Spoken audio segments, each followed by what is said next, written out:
Hi and welcome to the back page, the Ashgrove Spinal Centre's weekly newsletter. You're watching this via YouTube, so please remember to click like because that helps other people find this post. Click subscribe because that helps you to find this post, remembering to click the notification bell. But most importantly, keep those excellent questions and comments coming in the comments section because that allows us to guide the content towards content that you want to hear. Thank you.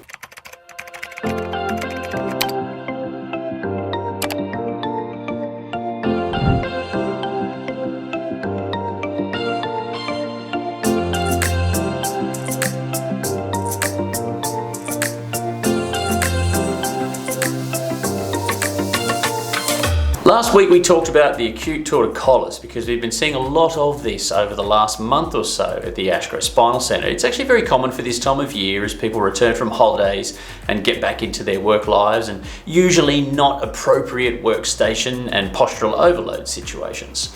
An acute torticollis, for revision, is characterised by pain, usually when turning the head. Sometimes, in extreme cases, it can actually be activated just by turning your eyes, which usually preempts turning your head.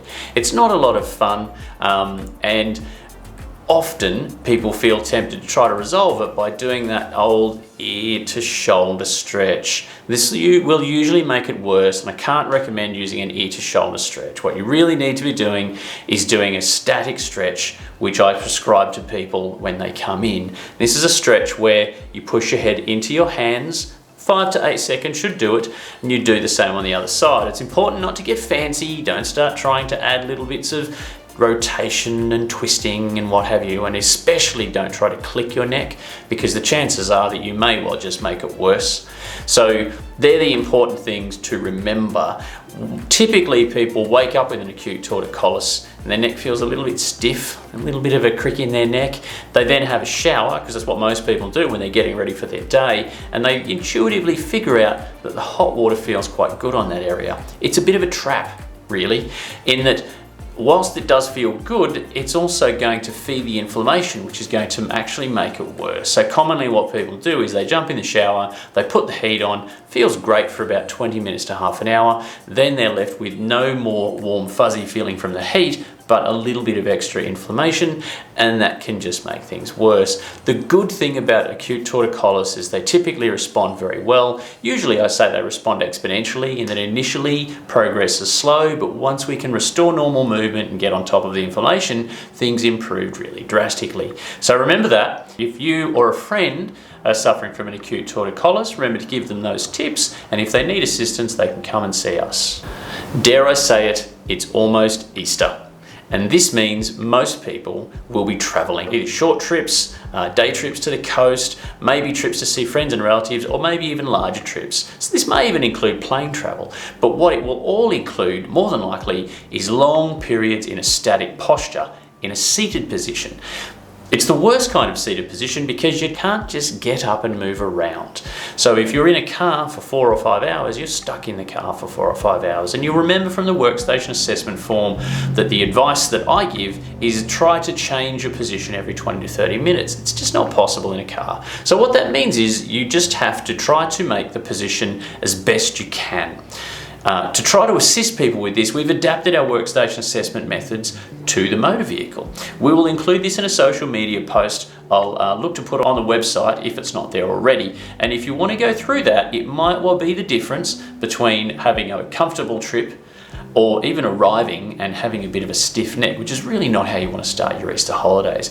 So remember to remember to look for that post on the social media page. Feel free to share it with friends who might also be traveling, and have a happy Easter. I just wanted to offer some quick tips on the exercises that I prescribe. There are 4 exercises I commonly prescribe for the lumbosacral spine to improve core stability: the cat-camel, clams, the bird dog, and the dead bug. If you don't know what those mean, then I don't need to ask you if you haven't been doing your exercises, because I know you haven't been doing your exercises. What I wanted to point out was these are exercises that are trying to work your core muscles, the muscles that stabilize the spine. They stabilize the spine by contracting, stiffening the spine that allows it to be stiff and strong when we're lifting and doing the things that we need to do on a day-to-day basis. If we don't activate the core muscles, all we're really doing is activating our global muscles, and you can complete all 4 of those muscles incorrectly by using your global muscles. The problem is that you're not actually getting the therapeutic benefit that we're aiming for, and this is a problem because you're really just wasting your time. So I would encourage you to focus on getting that appropriate core contraction, stabilizing your trunk. You should feel that contraction deep down low, just inside the bony bits of your pelvis.